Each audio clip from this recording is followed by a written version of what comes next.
네, 배우 유아인 씨의 모발에서 코카인과 케타민이 추가로 검출이 되며 총 4종의 마약 투약이 의심되고 있습니다. 과거 행동이나 표정 등이 온라인에서 재조명이 되고 있는 상황인데요. 오늘 두 분과 함께 관련 내용 짚어보도록 하겠습니다. 이수정 경기대 범죄심리학과 교수, 하재근 문화평론가 모셨습니다. 어서 오시죠. 네, 안녕하십니까. 예. 마약류인 프로포폴과 대마 투약 혐의에 이어서 유아인 씨의 모발에서 코카인과 케타민이 추가로 검출이 됐습니다. 이렇게 단기간에 많이 그리고 다양하게 할 수 있다는 점에서 굉장히 놀라운데 각각 좀 어떤 마약 종류인 겁니까? 네, 일부는 향정신성 의약품도 있고 일부는 그야말로 이제 범죄 목적으로 사용되는 마약 같은 것들도 있어서 지금 상당히 사태가 심각하다 이렇게 보이는데요. 일단은 프로포폴의 경우에는 이제 의학 목적으로 그러니까 뭐 여러 가지 이제 그 처방이 있는 건강검진을 받거나 할 때 사용을 하는 그런 약물로 알려지고 있고요. 지금 그 외에 지금 심각한 것은 뭐 그 대마도 이제 발견이 됐고 그리고 코카인이 발견됐다는 건데 코카인은 사실은 굉장히 비싼 약물입니다. 이거는 일반 뭐 여러 가지 이제 그 약물도 급이 있어서 지금 중독성도 아주 강하고 비싼 약물이기 때문에 우리나라에서도 좀 접근하기가 굉장히 어려운 그런 이제 범죄 조직에 가담하지 않으면 사실 접근하기 어려운 이런 약물이고요. 케타민은 일종의 이제 마취제 성분인데 이 마취제를 실제로 최근에 알려지기는 동물병원에서 이제 뭐 동물들 수술할 때 쓰는 케타민이 지금 이제 일종의 향정신성 의약품으로 마약 대용으로 이제 시판, 그러니까 일종의 불법적인 판매가 많이 이루어지고 있다고 알려지고 있어서 지금 약물이 4종인데 이 약물 중에 뭐 상당히 심각한 것들도 존재하는 것으로 알고 있습니다. 그렇군요. 이 프로폴폴 투약 당시에 처방을 해준 병원에서조차 잦은 투약을 좀 만류했던 것으로 전해지고 있습니다. 오남용이 확실한 만큼 좀 의료인의 책임이다 이런 목소리도 일각에서 나오는 것 같긴 한데 실제로 그렇다고 한다면 입증이 가능한 겁니까? 그러니까 이제 그런 부분이 뭐 경찰의 수사 과정 중에 밝혀져야 될 부분으로 보입니다. 근데 이제 이게 특정 이제 어떤 뭐 의사들의 조력이 있지 않으면 이 정도로 처방을 누군가가 해줄 수 있을까? 그래서 결국 발각되게 된 것도 지금 향정신성 의약품을 남용해서 결국은 발견이 된 거거든요. 근데 이제 어느 정도 심각하게 많이 썼느냐? 2년간 100여 차례입니다. 그렇기 때문에 뭐 그 지금 365일밖에 안 되는데 100여 차례를 2년 동안 했다는 얘기는 며칠에 한 번꼴로는 계속 지금 병원을 돌아다니면서 지금 프로포폴을 이제 아마 프로포폴은 일반적으로 주사제로 많이 쓰이는 것 같은데 이런 식으로 이제 계속 뭐 의료진에게 놔달라고 이제 계속 호소를 했다는 얘기는 아마도 이제 이렇게 몇몇 의원을 뭐 순회를 돌면서 하지 않았을까. 그렇기 때문에 의료진도 결국은 수사를 받을 수밖에 없는 입장이 아닐까 싶습니다. 예, 의사들의 조력 없이 이렇게 많이 투약을 할 수 있었겠느냐 이런 문제점을 좀 제기해 주셨는데 말씀해 주신 것처럼 지금 유아인 씨가 프로포폴을 2021년부터 최소 100회 넘게 투약한 것으로 전해지고 있습니다. 이 정도면 이제 거의 중독 수준이다 이렇게 볼 수 있을 것 같은데 소속사 측에서는 바늘 공포증이 있었다 이렇게 해명을 내놨어요. 예, 이제 그렇게 이야기를 했다고 하는데 그러니까 유아인 씨가 피부 질환이 있어서 시술을 받아야 되는데 바늘 공포증이 있다 보니까 이제 바늘 공포증이라는 것은 주사 맞을 때 너무나 큰 공포증을 느껴서 심지어 의식이 희미해지기까지 하는 그런 증상이기 때문에 그래서 마취를 요청했다. 그렇게 지금 해명하고 있는 것 같습니다. 그런데 지금 인터넷에서 나온 이야기가 지금 뭐 닷새 한복걸로 프로포폴을 맞았다고 하는데 이 프로포폴을 맞는다는 게 결국 주사를 맞는 거거든요. 또 바늘 공포증이 있는 사람이 그렇게 자주 주사를 맞는 게 가능하냐. 일단 그런 이야기가 나오고 있고 그다음에 유아인 씨 측의 주장에 따르면 피부 질환 때문에 병원에 갔다라고 주장을 하는 거잖아요. 병원에 가서 주사를 맞아야 되는데 바늘 공포증이 있었다. 이게 해명의 내용인데 한마디로 만성 질환이 있어서 계속 병원에 갔어야만 됐다라고 하는 건데 근데 지금 나오는 보도가 유아인 씨가 병원을 옮겨 다니면서 주사를 맞은 정황이 있다고 보도가 나오고 있잖아요. 그게 사실이라면 어떤 사람이 지금 만성 질환이 있는데 이 병원 가서 치료받았다가 저 병원 가서 치료받았다가 그런 경우는 별로 없잖아요. 보통은 그렇죠. 주치의가 있고 한 명한테 계속 예. 치료를 받게 마련이잖아요.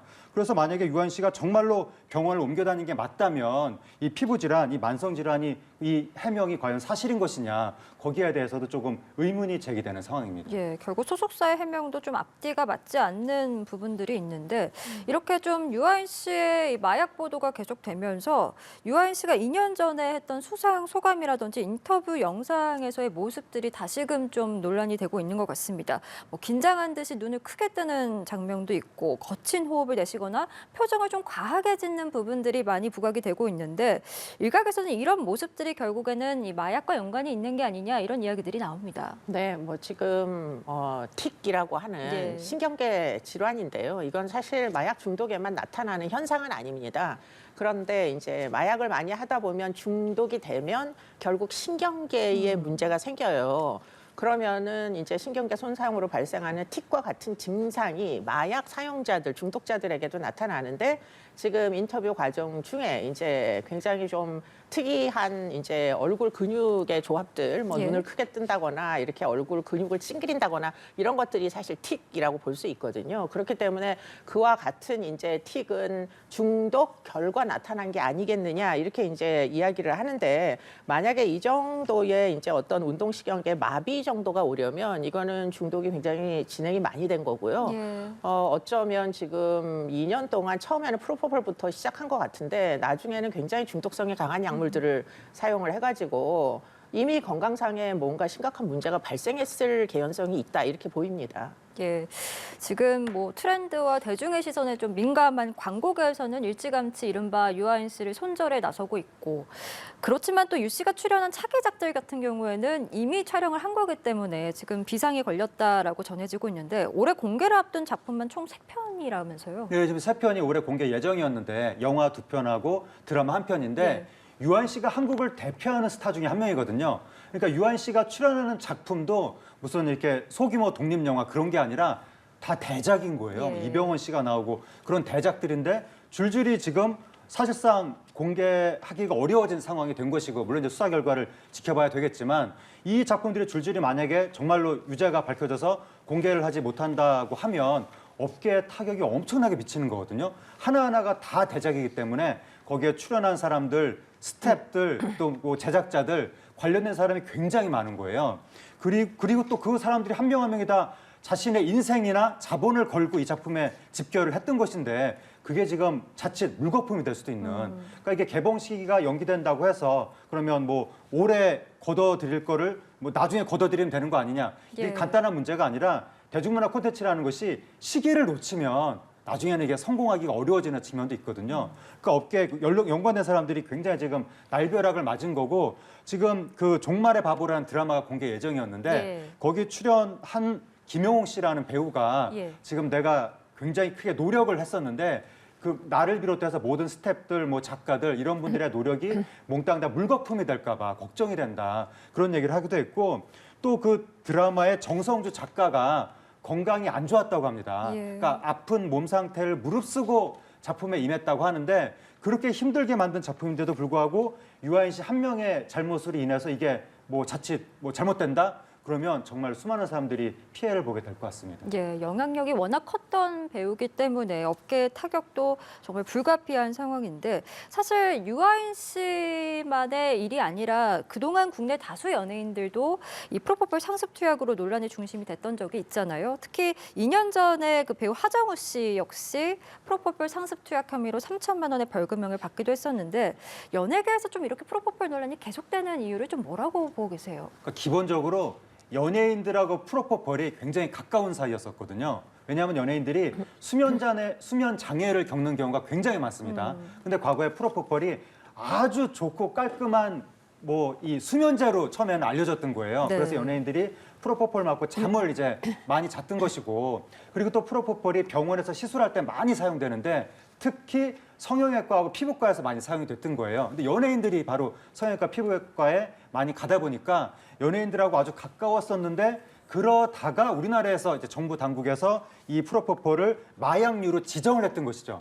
근데 연예인들은 마약류로 지정되기 전부터 프로포폴을 썼으니까 이게 마약류라는 인식이 희미한 상태에서 죄의식 없이 쓰다가 여러 가지 논란이 벌어졌던 것이고, 근데 놀라운 건 뭐냐면 그러니까 처음에는 마약류라는 인식이 없었다 하더라도 예. 그동안 방금 말씀하신 것처럼 사건 사고가 많았잖아요.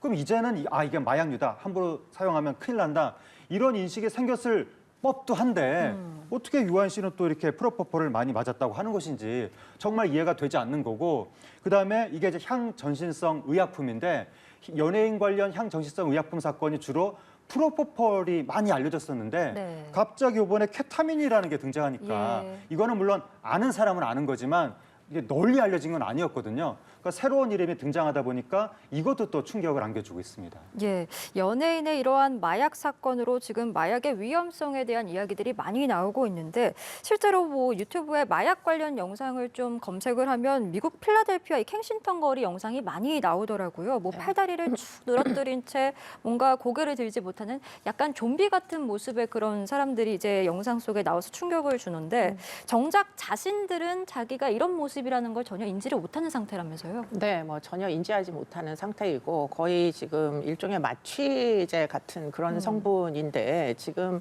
이 약물은 마약성 진통제로 알려진 펜타닐이라는 신종 마약인데요. 예. 이 이제 펜타닐이 정말 무서운 건 이게 사실은 호흡기까지 마비를 시켜가지고 결국 사망에 이르는 케이스들이 최근에 굉장히 많이 보도가 되고 있다는 거고요. 그리고는 지금 어느 정도로 강력한 신체 작용을 하느냐, 아편의 100배 정도 지금 이제 어떤 효과가 있다고 합니다. 예. 그렇기 때문에 뭐 지금 작년도에 이제 미국에서 굉장히 이제 코로나 이후에 약물 중독자가 늘었는데요. 뭐 결국 사망한 사람이 10만 명 가까이 되는데 정말 그 중에 다수가 펜타닐 중독이고 이게 결국 20대, 30대 사이에 지금 번져나가고 있는 일이다. 예. 최근에 우리나라의 젊은 층 사이에서도 지금 펜타닐을 사용하는 사람들이 발견되고 있다고 해서 이건 정말 심각한 이제 경계심을 가져야 될 약물이라고 보입니다. 그렇군요. 우리나라 같은 경우에는 불과 몇 년 전만 해도 뭐 마약 청정국이다 이런 이야기들이 있었는데 말씀해 주신 것처럼 지금 젊은 층을 대상으로 굉장히 증가하고 있고 미성년자인 10대 마약범 역시 꾸준히 늘고 있다 이런 지금 이야기들이 나오고 있습니다. 네, 네. 젊은 층에서 이렇게 마약에 빠져들 수밖에 없는 지금 이유는 좀 뭐라고 보고 계세요? 그러니까 원래는 이제 이 젊은 층 사이에서 클럽 약물이라고 해가지고 이게 이제 굉장히 좀 유행을 했던 한 4, 5년 전 정도까지는요. 그래서 그중에 이제 클럽에서 뭐 성범죄 시에도 좀 활용을 하고 이럴 때 많이 쓰는 게 이제 엑스터시라는 일종의 뭐 알약 형태의 그런 약물제들이 있었는데 네. 그게 사실은 제재가 되지 않고 계속 번져 나가다가 코로나의 이제 어떤 비대면 기간 동안 이게 사실은 전부 비대면으로 이제 거래가 이루어지기 시작한 거예요. 수법들이 이제 온라인으로 진화가 되면서 그러다 보니까 사실 온라인으로 불법적으로 거래를 하는 그런 이제 범죄들은 사실 연령을 제한할 수가 없잖아요. 예. 이게 10대들 사이에도 아르바이트 던지기 수법으로 이제 강남 클럽들을 중심으로 해가지고 어디에 이미 약물들을 뿌려놓고 필요한 사람은 온라인으로 주문을 받아가지고 어떻게 보면 좀 이 지정 장소를 알려주는 이런 형태로 지금 번지고 있다고 알려지고 있고요. 예. 이렇게 되면 어느 정도 수위를 넘어서면 통제하기도 굉장히 어렵습니다. 이미 암수율이 거의 20배에서 30배 정도 된다고 알려지고 있거든요. 예. 그 얘기는 무슨 얘기냐면 지금 검거되는 건수는 빙산의 일각에 불과하다는 얘기예요. 최근에 과거에 비해서 3배가 늘었다는데 그거는 검거되는 건수를 토대로 해서 이야기를 하는 거고 사실상은 사용 그 빈도를 보면 아마도 그거보다 거의 수십 배가 많을 가능성이 있다라는 건데 일반적으로 이제 마약 청정국이라고 할 때는 이제 이런 사건이 인구 10만 명당 20명 정도 일 때 그 이하일 때 이제 마약 청정국이라고 하는데 우리나라는 이미 아까도 얘기했지만 암수 범죄를 따지지 않고라도 검거된 건수만 보더라도 이미 10만 명 중에 25건에서 35건 정도 되니까 이미 우리나라는 마약 청정국 수준을 넘어섰어요. 예. 그런데 문제는 암수 범죄율이 워낙 높다 보니까 지금 이 시점에 명확하게 단속하지 않으면 아까 그 필라델피아 거리를 보여주셨잖아요. 예. 그런 식으로 펜타닐까지 이제 번지기 시작하면 이거는 젊은 사람들 사이에서 거의 돌이킬 수 없는 상황이 되는 겁니다. 그렇기 때문에 금년에 무슨 일이 있더라도 마약만큼은 지금 아주 철저하게 단속해야 될 시점이 된 거예요. 네. 네, 금년에는 무조건 철저하게 이 마약과 관련돼서 수사를 해야 된다 이런 말씀이시고 지금 유아인 씨 얘기를 좀 다시 해보면 이미 뭐 연예인 마약왕이다 이런 불명예스러운 지금 수식어까지 붙은 상황입니다. 마약 혐의로 적발된 연예인들이 그동안 많았긴 한데 그 중에서도 가장 많은 종류를 가장 짧게 투약했기 때문에 지금 이런 이야기들이 나오는 것 같습니다.